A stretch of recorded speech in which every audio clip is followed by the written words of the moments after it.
할렐루야. 오늘은 생명의 삶 11월 22일자 본문의 말씀을 가지고 진정성 있는 삶에 존경이 따릅니다 라는 제목으로 이 시간 하나님 말씀 전하겠습니다. 오늘 본문에서 욥은 아름답고 화려했던 지난 날을 회상합니다. 예전에 내가 하나님으로부터 큰 축복을 받아서 모든 일들이 일사천리로 이루어졌던 그 지난 날들을 지금 회상하고 있다라는 것이죠.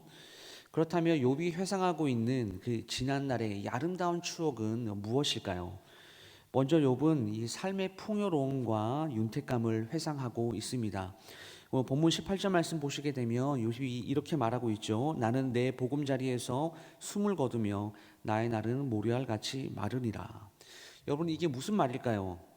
나는 모래알과 같이 많은 날을 장수하며 살다가 평안한 중에 죽음을 맞이할 수 있을 거야 라는 이런 생각들을 욥이 과거에 하면서 살았다라는 것입니다. 그만큼 이 과거의 나의 삶이 풍요로웠다라는 것이죠. 그때 욥의 삶이 얼마나 풍요로웠는지, 그리고 얼마나 윤택했는지 19절 말씀에 그 자신의 그 과거의 삶을 나무로 비유하면서 설명을 하고 있습니다. 내 뿌리는 물로 뻗어 나가고 이슬에 내 가지에서 밤을 지내고 갈 것이다. 나무가 이 뿌리를 내어 이슬을 먹고 자라면서 풍성한 결실을 맺는 것 같이 과거의 나의 삶도 참 풍요로웠다라는 겁니다. 뿐만 아닙니다.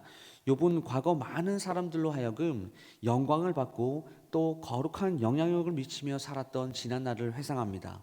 오늘 20절 말씀 함께 보시게 되면 내 영광은 내게 새로워지고 내 손에서 내 화살이 끊이지 않았노라 라고 고백을 하고 있습니다. 이 화살, 활이라고 하는 것은 성경에서 이 힘을 상징하는 어떤 도구입니다. 그러므로 욥의 과거의 삶은 이 사람들에게 영광을 받고 모든 영역에서 힘이 있었다라는 것이죠. 그래서 그 시절에는 21절 말씀을 보시게 되면 많은 사람들이 내 말의 영향력을 받고 내 말에 희망을 걸었고 내가 리더로서 가르칠 때에 사람들은 잠잠히 경청하여 들었고 또 22절에는 사람들이 내가 말할 때에 말을 거듭하지 못하였고 나의 말이 그들에게 스며들었다라고 이렇게 말을 하고 있죠. 나의 말이 설득력이 있고 영향력이 있고 내 말에 힘이 있었기 때문에 많은 사람들이 욥을 존경하는 그런 삶을 살았다라는 것입니다. 욥의 말이 얼마나 영향력이 있었던지 23절 말씀을 보시게 되면 이 봄비를 맞이하듯이 입을 벌렸다라고 말을 합니다. 욥의 말에 권위가 있었다라는 것을 말해줍니다. 그리고 또한 24절에서는요. 그들이 의지 없을 때에 내가 미소하면 그들이 나의 얼굴빛을 무색하게 아니하였다라고 말합니다. 사람들이 내가 웃어주기만 하면 그걸로 인하여서 굉장한 위로를 받았다라는 것입니다. 한마디로 욥이 속해져 있던 그 공동체가 욥을 이 리더로 지도자로 인정하는 삶이었다라는 것이죠. 욥을 존경하는 삶이었다라는 겁니다. 욥의 말에 영광과 존귀와 권세가 있었다라는 것을 말해줍니다. 그렇게 공동체가 욥을 그렇게 우러러 보았다라는 것을 말하고 있습니다. 그런데요, 이런 삶을 살던 사회, 그 삶을 살던 욥에게 어떻습니까? 어느 날 갑자기 자신이 잘못한 것도 아닌데 고난이 찾아오게 되었습니다. 삶의 위기가 찾아왔습니다. 그러나 과거에는 적어도 내 삶이 하나님께 칭찬받고 사람들에게 존경받고 선한 영향력을 미치며 장수를 꿈꾸며 하나님께 영광을 올려드렸던 삶을 살았다라는 것이죠. 욥이 오늘 이런 과거의 삶을 회상하고 있습니다. 이런 영광을 회상하고 있습니다.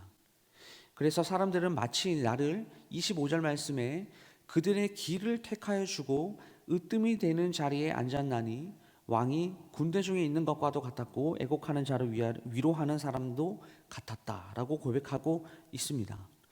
권세와 능력에 있어서 왕처럼 군대처럼 장관처럼 그렇게 사람들이 욥의 삶을 인정해주고 사람들을 위로하는 삶을 살았던 것이 욥의 삶이었습니다. 말씀을 마무리하겠습니다. 오늘 욥이 고난의 터널을 지나고 있는 중이죠. 그런데 욥의 삶을 한번 보십시오. 하나님의 복을 받아서 아름다웠던 그런 시간들도 있었고, 그리고 오늘과 같이 고난을 받는 시간이 있었다라고 이야기를 하고 있습니다. 여러분, 이것이 우리에게 무엇을 알려줍니까? 고난을 받는 삶이든 하나님의 복을 받는 삶이든 모든 인간은 죽음 앞에 서는 그날이 반드시 온다라는 것을 우리에게 알려주고 있습니다. 사랑하는 성도 여러분, 이 죽음 앞에 서는 그날까지 우리의 인생이 전체가 잘 되고 잘 풀리면 얼마나 좋겠습니까? 그런데 잘 되지 못한 상황, 생각지도 못한 그 변수로 인하여서 어려움을 당할 수도 있는 것이 우리의 인생이죠. 갑작스러운 일들로 인하여서 우리가 고난을 받고 그리고 충격을 받을 수도 있습니다. 그렇지만 여러분, 이 갑작스러운 일들로 인하여서 그 고난으로 인하여서 회복되는 데 시간이 오래 걸리고, 그리고 그 자리에서 일어서고 그 아픔과 슬픔을 정리하고 수습하는 데 수많은 시간들이 걸릴 수 있지만, 우리가 그 인생 가운데서 절대 잊지 말아야 할 것은 바로 이것입니다. 우리의 아픔의 그 현장 가운데서 하나님께서도 그 현장을 떠나지 않으시고 우리와 함께 하신다라는 사실이죠. 하나님은 우리를 절대 떠나지 않으신다라는 사실을 우리는 굳게 믿어야 합니다. 그렇기 때문에 그리스도인들은 낭망하더라도 아주 낭망할 수 없는 것이고, 하나님을 의지함으로 우리는 소망을 품어야 한다는 것입니다. 사랑하는 성도 여러분, 오늘 하루 하나님을 붙들어 소망을 잃지 않고 인내하며 나아가는 하루가 될 수 있기를 주님의 이름으로 간절히 부탁드립니다. 그래서 하나님의 지혜가 우리에게 충만히 넘쳐서 모든 어려움들을 이겨내는 힘과 그 능력을 공급받는 주님의 거룩한 자녀로서 오늘 하루의 삶과 우리의 남은 인생을 살아가는 모든 성도님들 될 수 있기를 주님의 이름으로 축원합니다. 기도하겠습니다.